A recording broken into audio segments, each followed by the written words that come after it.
Hello everyone, XV here from youtube.com/xvroguegaming, bringing you yet another video to help take your game to the next level.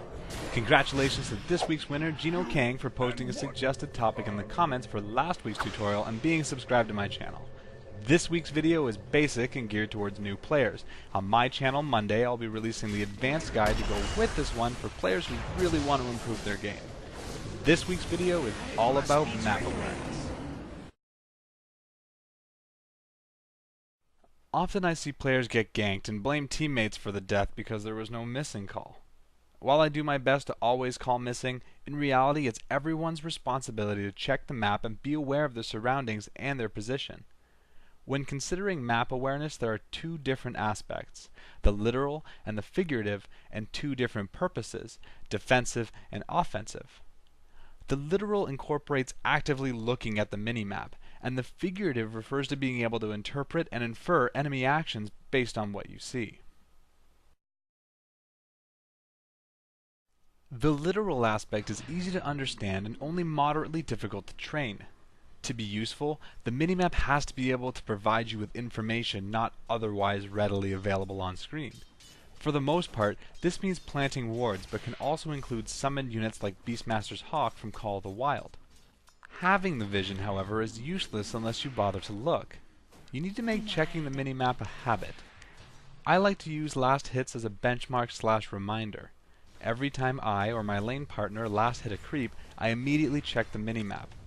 This ensures that I don't miss out on gold while still periodically checking the map.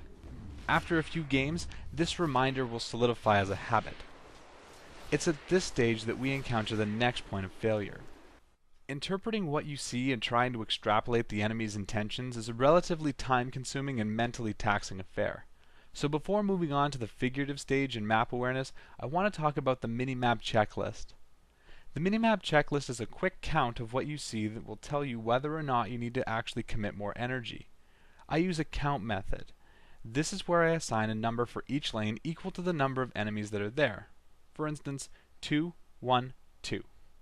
When I quickly check the minimap, what I'm doing is checking the count.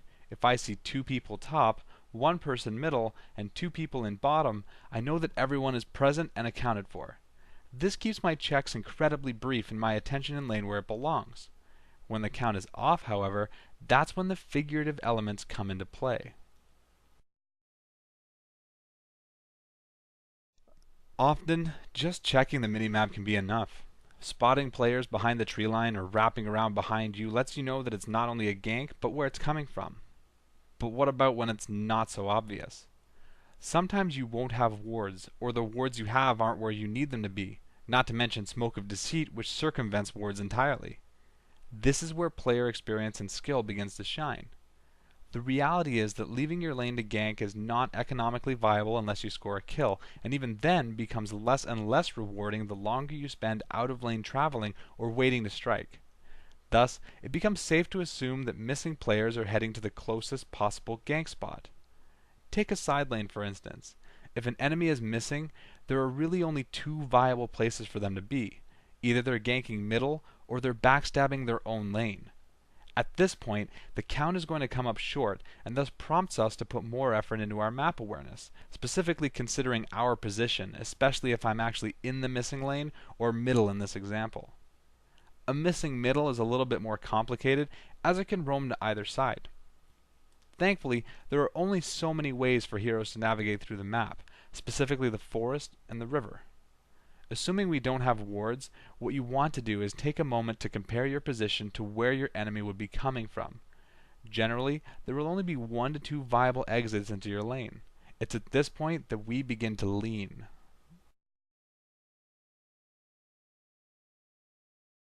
Leaning refers to editing our position without just abandoning the lane. The goal is to increase the distance between your hero and any place you could be attacked from. In an extreme use of this term, leaning would include falling back to a tower, though normally it's a lot more subtle. A prime example would be a middle player noticing an enemy missing from top and thus leaning towards bottom and favoring their own high ground. This gives them ample warning for enemies coming from the fog and prevents any form of backstab. Subtle adjustments to your position shut down enemy ganks hard and end up impacting their economy massively by wasting their time, gold, and experience by having them leave their lane and return empty-handed. So, while there is more to be said about map awareness, I hope you found this video useful for taking your game to the next level. On my channel Monday, I'll be taking this guide further, discussing offensive and defensive awareness, as well as how to pick targets and bait ganks for easy and punishing turnarounds. Remember that it's you who decide the topic, so be sure to post in the comments below what you'd like to see, and subscribe to my channel to be eligible to win. As always though, if you like this video, please thumbs up, share, and subscribe to Dota Cinema and my channel to stay up to date. Until next week, this is XV, signing out.